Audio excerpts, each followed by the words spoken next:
வணக்கம் நண்பர்களே. காங்கிரஸில் குழப்பம் அதிகரித்து விட்டது. இது என்ன அதிசயங்கிறீங்களா? காங்கிரஸ் இப்போ திமுக காங்கிரஸ், தாவேகா காங்கிரஸ், ஸ்டாலின் காங்கிரஸ், விஜய் காங்கிரஸ் அப்படி பிரிஞ்சு கிடக்குங்க. ஒரு காலத்துல காங்கிரஸ், திமுக காங்கிரஸ், அண்ணா திமுக காங்கிரஸ் அப்படி இருந்தது. இப்போ திமுக காங்கிரஸ், தாவேகா காங்கிரஸ் ஆயிப்போச்சு. இதை வச்சுதான் என்ன சொல்றாங்க எம்பி ஜோதிமணி, காங்கிரஸில் குழப்பம் அதிகரித்து விட்டது. நிறைய பேர் அழிவுக்கு வழிவகுக்கிறார்கள். தான் ஒரு எம்பியாக ஆற்ற வேண்டிய பணியை கூட ஆற்ற விடாமல் செய்கிறார்கள். எதற்கு போராட வேண்டுமோ, எதற்கு பெயர் பெற வேண்டுமோ அதெல்லாம் இல்லாமல் வேறு எதற்கோ பெயர் பெறுகிறார்கள் அப்படின்னு சொல்லிட்டாரு. அப்படின்னு சொல்லியிருக்காங்க. என்ன விஷயம்னா காங்கிரஸ் தாங்க பிரச்சனை. இப்போ தேர்தல் நெருங்க நெருங்க என்ன பண்றாங்க, நிறைய பேர் திமுக கிட்ட ஒட்டியே கிடக்கணும்னு நினைக்கிறாங்க. நோ நோ நோ, பணியூருக்கு போய் விஜயோட என்ன ப்ரோ அப்படின்னு கை கொடுக்கணும் அப்படின்னு நிறைய பேர் நினைக்கிறாங்க. இந்த ஜோதிமணியை 4 மாசம் முன்னால என்ன சொல்லிட்டு இருந்தாங்க? அதிக அளவுக்கு இடம் வேண்டும், ஆட்சியில் பங்கு வேண்டும், இதெல்லாம் சொன்னாங்க. ஒரு கூட்டாவே செயல்பட்டாங்க. மாணிக் தாக்கூர் இவங்க இன்னும் சில பேர் எல்லாம்.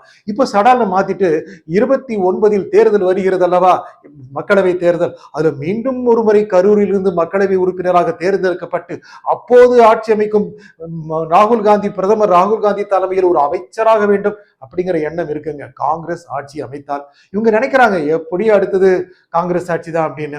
ஆனா இப்போதைக்கு அது கண்ணு கெட்டுற வரைக்கும் தெரியலைங்க.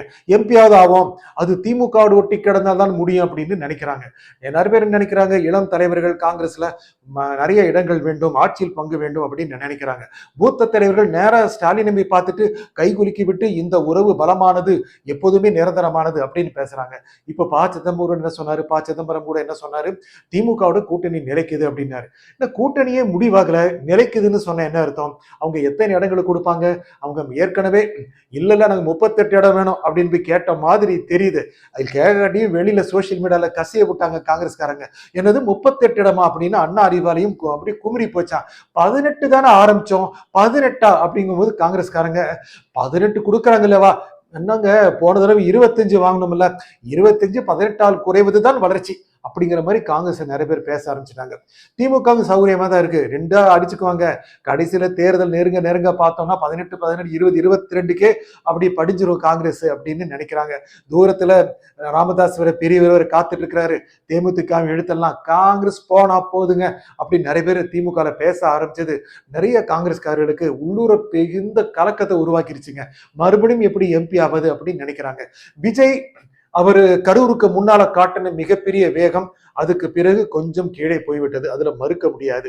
ஆகல விஜய் மறுபடியும் மேல் எழுந்து வருவாரா, நிறைய பிரபலம் அடைவாரா, வாக்குகளை பெறுவாரா, அவங்களோட போய் 60 சீட்டை வாங்கிக்கிட்டு போட்டி போடக்கூட ஆளில்லாத நிலைமை வந்துருச்சு அப்படின்னா தோத்து தொலைச்சா திமுக அப்புறம் மதிக்கவே செய்யாது அப்படின்னு காங்கிரஸ்காரர் நிறைய பேர் நினைக்கிறாங்க. ஆனா விஜய் ரொம்ப வளர்ந்துட்டு வராரு, அவர் கூட இருக்கிறது ஒரு நெடுங்கால பலன் தரும் அப்படின்னு சில காங்கிரஸ்காரங்க நிச்சயமா நினைக்கிறாங்க. விஜயும் காங்கிரஸும் சேர்ந்தால் நல்ல அளவுக்கு வெற்றி பெறலாம் அப்படின்னு நிறைய காங்கிரஸ் தலைவர்கள் ஓப்பனா யூடியூபுக்கு பேட்டி கொடுக்குறாங்க. அமெரிக்க நாராயணன் கொடுக்குறாரு, இருக்கிறாரா காங்கிரஸ் கேட்கிறீங்களா, இருக்கிறார். இது மாதிரி நிறைய பேர் கொடுக்குறாங்க. திருச்சி வேலுச்சாமி கேட்க வேண்டுமா, அவருடைய முழக்கம் எப்படிப்பட்ட முழக்கம், அப்படியே அண்ணா திமுக அப்படியே திமுக காங்கிரஸ் கூட்டணி ஆட்டம் காண வைக்கிற அளவுக்கு ஒரு முழக்கம் அல்லவா. இதை பார்த்து யார் யாரு நடுங்கிறாங்கன்னு தெரியல. ஆனா டெல்லி மேலிடம் இதற்கெல்லாம் அசைஞ்சு கொடுக்கிற மாதிரியே இல்லைங்க. திருச்சி வெளிச்சம் பேசுறீங்களா, தாராளமா பேசுங்க. சிதம்பரம் பேசுறீங்களா, தாராளமா பேசுங்க. அப்புறம் ராஜேஷ்குமார் பேசுறீங்களா, நீங்களும் பேசுங்க. அப்புறம் செல்வ பெருந்தகை நீங்க பேசல, நீங்களும் பேசுங்க அப்படின்னு எல்லாரும் பேச விட்டு கைகட்டி காத்து கொண்டிருக்கிறது டெல்லி மேலிடம். ஆனா என்ன ஆகும்?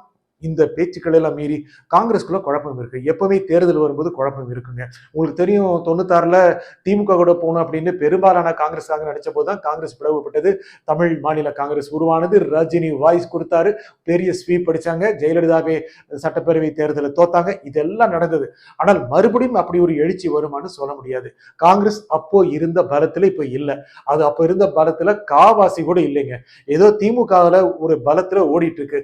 தனித்துவம் அடையணும்னா தாவேக்காவோட போகணும் அப்படின்னு நிறைய பேர் நினைக்கிறாங்க. காங்கிரஸ்க்கு நிறைய பேர் நினைக்கிறாங்க.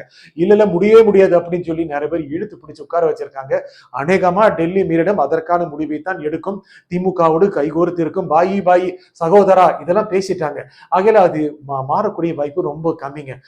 ஆகையில இப்போ என்ன அந்த குமுறல் இருக்கு இல்லையா, அது ஜோதிமணி வாயில பக்கம் பக்கமா எக்ஸ்ல பக்கம் பக்கமா அடிச்சிருக்காங்க. நீங்க வேணா அந்த ப்ரோக்ராம் பார்த்துட்டு போய் படிச்சு பாருங்க, நாங்க சுருக்கமா சொல்றோம். அப்படி ஒரு இலக்கையுமே வடிச்சுட்டாங்க. அந்த அளவுக்கு பார்த்து யாரை திட்டானே தெரியல. அவங்க செல்வ பெருந்தியை திட்டுறாங்களா, இல்ல சிதம்பரத்தை திட்டுறாங்களா, இல்ல சட்டப்பேரவை கட்சி தலைவர் ராஜேஷ்குமாரை திட்டுறாங்களா, இல்ல ராகுல் காந்தியே திட்டுறாங்களா? ராகுல் காந்தி திட்டலாம். அவங்க ராகுல் காந்தியை தியாகம், அவருடைய அர்ப்பணிப்பு இதெல்லாம் புகழ்ந்தாலும் கூட அப்படியே அந்த கம்பி ராகுல் காந்திக்கே குத்துற மாதிரி இருக்கு. காங்கிரஸுடைய இந்த நிலைமை திமுகவுக்கு சாதகமாக இருக்கிறது. பெரும்பாலான தலைவர்கள் திமுகவோட கூட்டணி அமைக்கணும் அப்படிதான் நினைக்கிறாங்க. தாவேக்கால நிறைய பேர் என்ன சொல்லிக்கிட்டு இருக்காங்க அப்படின்னா, காங்கிரஸ் கூட கூட்டணி ஒப்பந்தம் 3 மாசம் முன்னாலேயே முடிஞ்சிருச்சுங்க அப்படின்னு சொல்லிட்டு இருக்காங்க. நம்ப முடியுமாங்க? ஏன்னா காங்கிரஸ் வந்தா தாவேக்காவுக்கு மிகப்பெரிய ஒரு வாய்ப்பை ஏற்படுத்தும், நல்ல அளவுக்கான சீட்டுகள் கிடைப்பதற்கான சூழ்நிலை உருவாக்கும். ஏனென்றால் இவர்களுக்கு காங்கிரஸுக்கு மிகப்பெரிய வாக்கு வங்கி இல்லாவிட்டால் கூட தமிழகம் முழுக்க இருக்க ஒரு பரவலான கட்சி தான். முக்கியமாக கன்னியாகுமரி, திருநெல்வேலி, விருதுநகர், தூத்துக்குடி இந்த மாதிரி மாவட்டங்கள்ல அடர்த்தியான காங்கிரஸ் அனுதாபிகள் இருக்கிறதுனால அந்த பகுதியில வெல்வது தாவேக்கா காங்கிரஸ் கூட்டணி ரொம்ப ரொம்ப அளவுக்கான சாத்தியமாக இருக்கும். அது மட்டும் இல்லாம காங்கிரஸ் வந்துச்சு அப்படின்னா சிறுபான்மை இமேஜ் அப்படியே தாவேக்காவுக்கு வந்துடும். தாவேக்காவுக்கு இதை விட ஒரு அருமையான கூட்டணி அமையாது அப்படிதான் சொல்லணும். ஆனா காங்கிரஸ் வராவிட்டால் என்ன செய்வது? தாவேக்கா தனித்து தான் படகில் போயாக வேண்டும். ஏற்கனவே ஓபிஎஸ் டிவி சைலண்ட் ஆயிட்டாங்க. அநேகமா பாஜக கூட்டணியோட ஒட்டிடுவாங்கிற மாதிரி தெரியுது. காந்தம் இழுக்குது இல்ல, டெல்லி காந்தம் சாதாரணமா, அதுவும் எடப்பாடி பழனிசாமி பேச்சை பார்த்து மயங்கிட்டாங்களாம். இதெல்லாம் இருக்கிற இந்த சூழ்நிலையில தாவேக்கா தனியா போச்சு என்னாகும்? தாவேக்கா தனியாக சென்றாலும் கணிசமான அளவுக்கான வாக்குகளை பெறும். சில தொகுதிகளை வெற்றி பெறுவதற்கான வாய்ப்புகளும் இருக்கிறது. அது திமுக அண்ணா திமுக கூட்டணியை பாதிக்கும். அது திமுக அணியை அதிக அளவுக்கு பாதிக்கும். அண்ணா திமுக பாஜக கூட்டணி ஏற்கனவே கம்பேரிட்டிவ்லி பலவீனமாக இருப்பதால் அதிக அளவுக்கு பாதிப்பை உணராது. இந்த சூழ்நிலையில காங்கிரஸுடைய முடிவு முக்கியமானதாக இருக்கும். திமுக பொறுத்திருந்து பார்க்குது. திமுக எல்லாம் இதனால ரொம்ப அதிர்ந்தெல்லாம் போகல. காங்கிரஸ் என்ன செய்யுதுன்னு பார்க்க அதிர்ந்து போகலன்னா காங்கிரஸ் போயிடுச்சுன்னா திமுக ஒரு இழப்பு தான், சந்தேகமே இல்லை, மிகப்பெரிய இழப்பு. ஏனென்றால் காங்கிரஸ் இருப்பதால் தான் திமுகவுக்கு மதச்சார்பு அற்ற ஒரு அணிங்கிற அடையாளம் பெருசாக இருக்கு. தேச அளவுல ஸ்டாலினுக்கு ஒரு முக்கியத்துவம் கிடைக்குது. ஒருவேளை காங்கிரஸ் போயிடுச்சு அப்படின்னா உண்மையாவே திமுகவுக்கு ஒரு மிகப்பெரிய வெற்றிடம் நிச்சயமா இருக்கும். அதுல பெரியவர் ராமதாஸை கொண்டு நிரப்பினாலும் இல்லை அன்னி பிரேமலதாவை கொண்டு நிரப்பினாலும் அதெல்லாம் அவ்வளவு சீக்கிரம் ஃபில்லே ஆகாது. அதனால என்ன பண்ணலாம் அப்படின்னு அறிவாலயமே பார்த்துட்டு இருக்கு. இவங்களே எப்படி அடிச்சுக்கிட்டு கடைசியில 18க்கு வந்து செட்டில் ஆயிருவாங்க அப்படின்னு திமுக தைரியமா தான் இருக்கு. ஆனா அப்படி ஆகக்கூடாது அப்படின்னு நிறைய பேர் இங்க முணுமுணுக்கிறாங்க, போராடுறாங்க. ராகுல் காந்தி இது கடைசியில பாத்துக்கலாம், பாய் பாயின்னு சொல்லிட்டு கை குலுக்கி ஒரு 22 சீட்டுக்கு தயாராகலாம், ஒரு எம்பி சீட் கொடுக்குறேங்கிறாங்க, ஒரு ராஜ்யசபா சீட் கொடுக்குறேங்கிறாங்க. அதை விட என்ன வேணும், போங்க போற வேலையை பாருங்கன்னு சொல்லவும் வாய்ப்பு இருக்கு. ஏனென்றால் காங்கிரஸ் வேட்பாளர்கள் நின்றாலும் அங்கு வாய் காய்வதற்கு அளவுக்கு கத்தி வேலை பார்க்க போவது திமுக அணி தான். அவங்க தான் அந்த நெட்வொர்க்கை கொடுக்கணும், கடத்த வேண்டியது அழகா கருத்துக்களை சொல்றேன், அழகா கடத்தணும், மக்களுக்கு புரிய வைக்கணும், அவர்கள் அப்படியே பசை போல ஒட்ட வைக்கணும், அவர்களை அழகாக ஒரு இடத்தில் அமர்த்தி வைத்து சினிமா காட்டணும். இதெல்லாம் செய்ய போறது யாரு? திமுக காரங்க தான். ஆகையில காங்கிரஸ்குள்ள இருக்கின்ற இந்த தாவேக்காவா திமுகவா அப்படிங்கிற சண்டை தேர்தல் நெருக்கத்தில் சுமூகமாகிவிடும். ஏதோ ஒரு இடத்தில் இவர்கள் அடைக்கலம் ஆகி விடுவார்கள், ஒன்றிணைந்து விடுவார்கள். அது திமுக மாதிரி இப்போ தெரியுது. நன்றி, வணக்கம்.